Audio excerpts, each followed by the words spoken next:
हमारे उच्चाधिकारियों एवं सभी पदाधिकारियों एवं देश को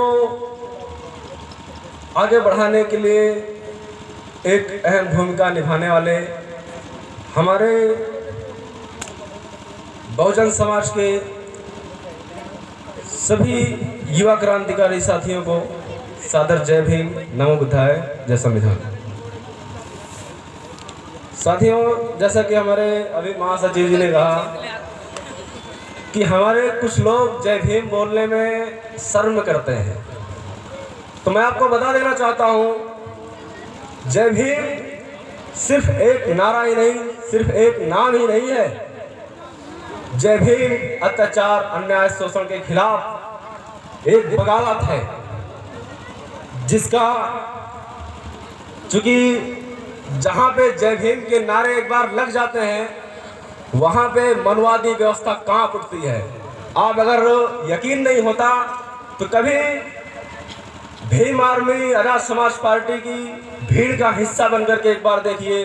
जिस जगह भीम आर्मी उतर जाती है, उस जगह लोगों के मनवादी व्यवस्था के दिल दहल जाते हैं।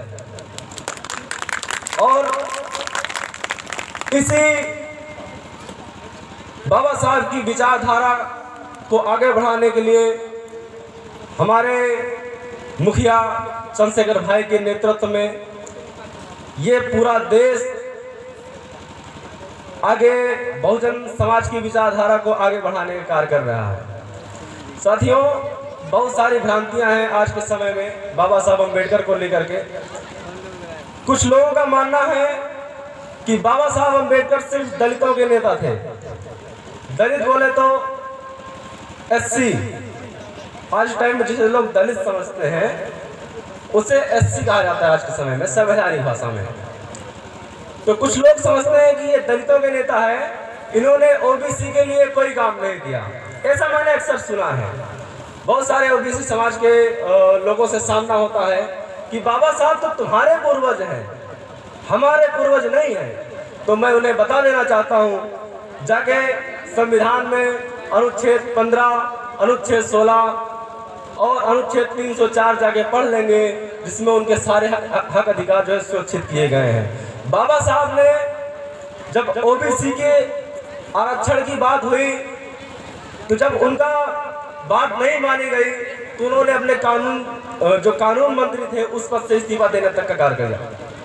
उन्होंने अपने कानून मंत्री पद से इस्तीफा दे दिया सिर्फ ओबीसी के लिए। और हमारा ओबीसी समाज कहता है कि बाबा साहब हमारे नेता नहीं हैं।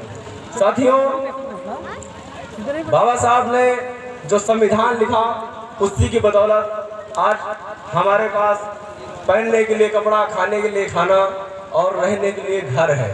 अन्यथा जिस समय, जैसा भी किसी ने कहा, अभी हमारे गुरुजी ने बताया 2-4 लाइनें कही रामायण की, तो आप समझिए जिस तरीके से हिंदू राष्ट्र बनाने की कोशिश की जा रही है, वो हिंदू राष्ट्र था जब हमें पीने के लिए पानी तक नसीब नहीं था। और ये संविधान राज्य है जिसमें आप खुल के अपना काम कर रहे हैं, कहीं भी आ जा रहे हैं, बेहतरीन तरीके से अपनी जिंदगी जी रहे हैं, और कहें तो इंसानों की जिंदगी जी रहे हैं। अन्यथा उस समय हमारी जिंदगी जानवरों से भी बदतर थी। तो क्या चाहते हैं आप? संविधान राज चाहते हैं कि हिंदू राष्ट्र चाहते हैं? क्या चाहते हैं? संविधान राज। लेकिन संविधान राज ऐसा नहीं आएगा।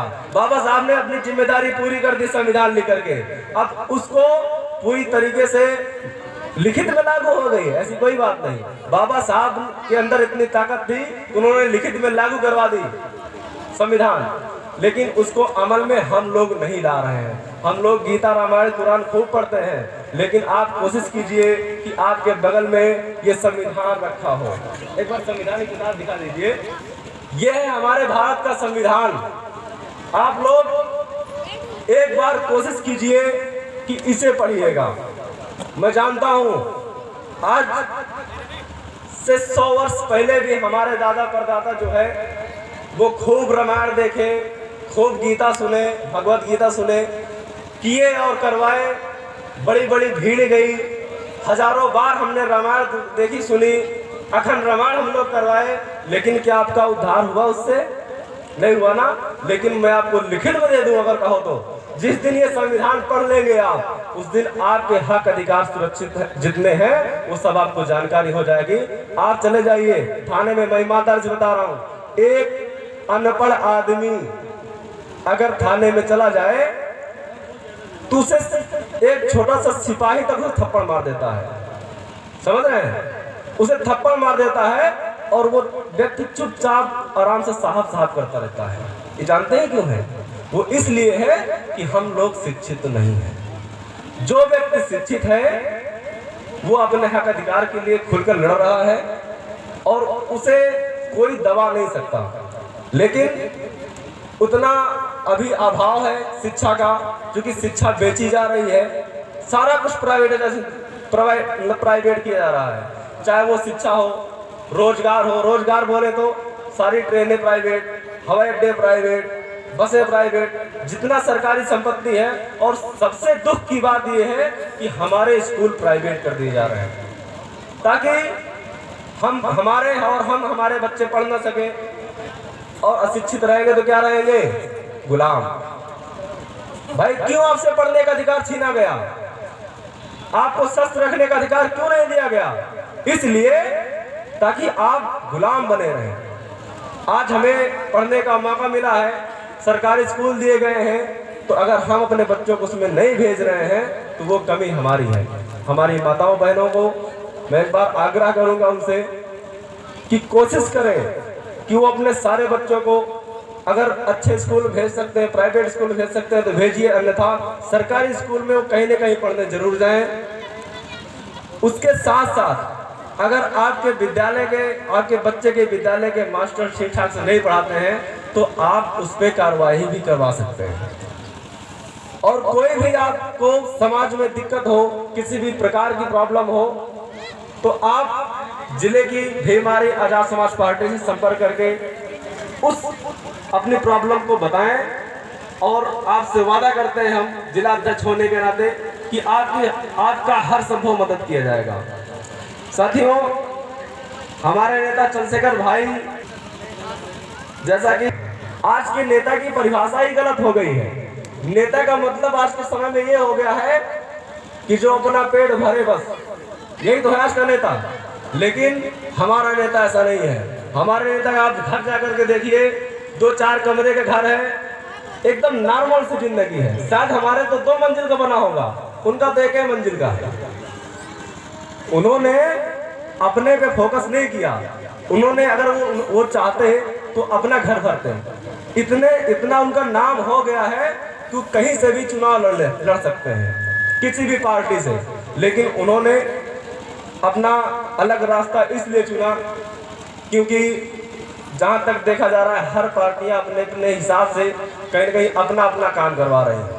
लेकिन अगर बहुजन के लोगों को, दलित शोषितों को न्याय दिलाने का अगर काम किया है किसी ने, तो उसमें सबसे बढ़ चढ़ कर हिस्सा लिया है हमारे चंद्रशेखर भाई ने। साथियों,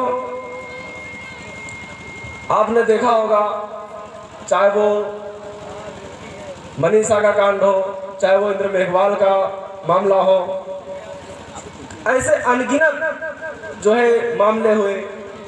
इंद्र मेघवाल का मामला, जितेंद्र मेघवाल जी का मामला, इन सब में अगर सबसे पहले कोई पहुंचा है तो चंद्रशेखर भाई। तो साथियों, आपसे निवेदन करता हूं, इस कार्यों को आगे बढ़ाने के लिए आप सभी की जरूरत है। आप सब बढ़ चढ़ करके हिस्सा लीजिए और जिसको भी आजाद समाज पार्टी से जुड़ना है वो लोग संपर्क करें हमारे जिला प्रभारी जी से और विधानसभा अध्यक्ष जी से। आप सबको कोशिश कीजिए कि जितना ज़्यादा लोग आप लोग रहेंगे उतना आप लोगों की हेल्प होती जाएगी और ये कार्य बहुत जल्दी आगे बढ़ेगा। बहुत बहुत धन्यवाद। मैं 2 शब्द और बोलना चाहूँगा कि रख हौसला, वो मंजर भी आएगा, प्यासे के पास चलकर समंदर भी आएगा। कि थक कर ना बैठ ए मंजिल के मुसाफिर, थक कर ना बैठ ए मंजिल के मुसाफिर, मंजिल भी मिलेगी और मिलने का मजा भी आएगा। मैं 100 दिवस के इस शुभ अवसर पर 2 लाइनें पेश करूंगा आपके सामने कि हम फूल हैं, कांटे बनने पर मजबूर ना करो। कि हम फूल हैं, कांटे बनने पर मजबूर मत करो। हम बुद्ध हैं, हमें युद्ध पर मजबूर मत करो। जय भीम वालों पर जुल्म करने वालों, कि जय भीम वालों पर जुल्म करने वालों, हमें तलवार चलाने पर मजबूर मत करो। क्योंकि जिस दिन हम लोगों ने तलवार उठा ली, उस दिन एक बार फिर से भीमा कोरेगांव का इतिहास लिखा जाएगा। बहुत बहुत धन्यवाद आप सभी को। एक बार फिर से जय भीम, जय मंडल, जय संविधान, जय जोहार। जय जय जय